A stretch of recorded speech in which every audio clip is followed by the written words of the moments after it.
కాంగ్రెస్ ప్రభుత్వం సీఎం రేవంత్ రెడ్డి తీసుకున్న కాళేశ్వరం ప్రాజెక్టుపై మాజీ ముఖ్యమంత్రి కేసీఆర్, మాజీ మంత్రి హరీష్ రావుపై సీబీఐ ఎంక్వైరీ నిర్ణయాన్ని నిరసిస్తూ బీఆర్ఎస్ శ్రేణులు ఆందోళన చేపట్టారు. పార్టీ రాష్ట్ర కమిటీ పిలుపు మేరకు సిద్దిపేట పట్టణంలోని అంబేద్కర్ చౌరస్తాలో రోడ్డుపై బైఠాయించి నిరసన తెలిపారు. కాళేశ్వరం ప్రాజెక్టు ద్వారా రైతులకు నీళ్లిచ్చినందుకు సీబీఐ ఎంక్వైరీ వేస్తున్నారా అని ప్రశ్నించారు. పీసీ ఘోష్ కమిషన్ కాళేశ్వరంపై ఏమీ తేల్చలేదని, కాంగ్రెస్ బీజేపీ పార్టీలు కలిసి కుట్ర చేస్తున్నాయని విమర్శించారు.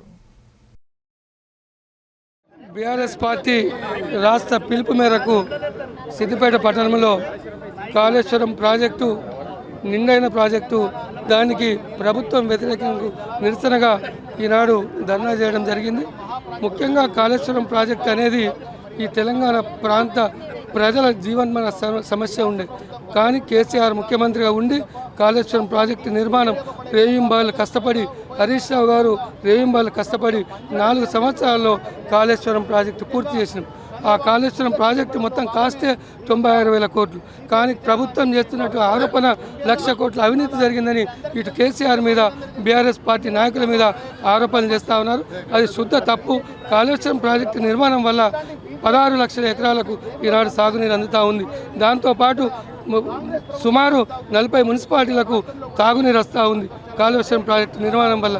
దానివల్ల అంతగిరి పోచమ్మ కావచ్చు, రంగనాయక సాగర్ కావచ్చు, మల్లన్న సాగర్ కావచ్చు, కొండపోచమ్మ కావచ్చు, గంధమల్ల కావచ్చు, ఇవన్నీ ప్రాజెక్టులు కాళేశ్వరం ప్రాజెక్టు భాగస్వామ్యమైనటువంటి ప్రాజెక్టులు. ఇవన్నీ ఇప్పటికైనా ప్రభుత్వం ఘోష్ కమిషన్ కాదు, అది ప్రభుత్వం ఒక దొంగ కమిషన్ పెట్టి ముఖ్యమంత్రి గారి చేతుల్లో ఆ కమిషన్ ఏర్పాటు చేసి బదనాం చేయాలి.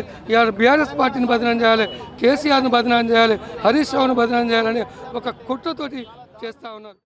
ఈరోజు తెలంగాణ జీవధార అయినటువంటి కాళేశ్వరం మీద ఆల్రెడీ రాష్ట్ర ప్రభుత్వం ఇటు సమయాన్ని, ప్రజాధనాన్ని ఇప్పటికే ఖరాబ్ చేసి ఒక అనవసరమైన PC Ghosh commission, enquiry commission వేసి దాన్ని ఎటువంటి అక్కడ ఆధారాలు కానీ పీసీ కమిషన్ వేసి ఏం లేదు. అది మనం చూస్తూనే ఉన్నాం. పీసీ ఘోష్ కమిషన్ అనేది ఇటు చట్టసభలో నిలబడలేదు, అటు కోర్టులో నిలబడలేదు, ప్రజాక్షేత్రంలో కూడా నిలబడలేదు. ఈ విషయాన్ని గమనించి ఎన్నికల ముందు నుంచి కూడా ఈ తెలంగాణ జీవధార అయినటువంటి కాళేశ్వరం మీద అనవసరమైనటువంటి అర్థం లేని, ఆధారం లేని ఆరోపణలు చేస్తూ తెలంగాణ సమాజంలో పల్చనైనటువంటి ఈ రాష్ట్ర ప్రభుత్వం విధి లేని పరిస్థితులలో ఏం చేయాలనో అర్థం కాకుండా ఈ పీసీ ఘోష్ కమిషన్ కూడా ఎలాంటి ఒక నిర్ణయానికి రాకుండా తెలంగాణ సమాజంలో చులకనైతామన్న ఒక అభద్రతా భావంతో తెలంగాణ ప్రజలకు ఏం సమాధానం చెప్పాలనో తెలియని ఒక ఆత్మరక్షణలో పడి ముఖ్యమంత్రి గారు, కాంగ్రెస్ పార్టీ సిబిఐకి ఇచ్చింది. సిబిఐ అంటే ఏంటండి?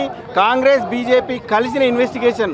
అంటే ఈ 2 జాతీయ పార్టీలు ఇటు తెలంగాణ ప్రాంతం మీద, రాష్ట్రం మీద ఎంత అక్కస్తో ఉన్నాయో తెలంగాణ సమాజం కూడా గమనించాలి.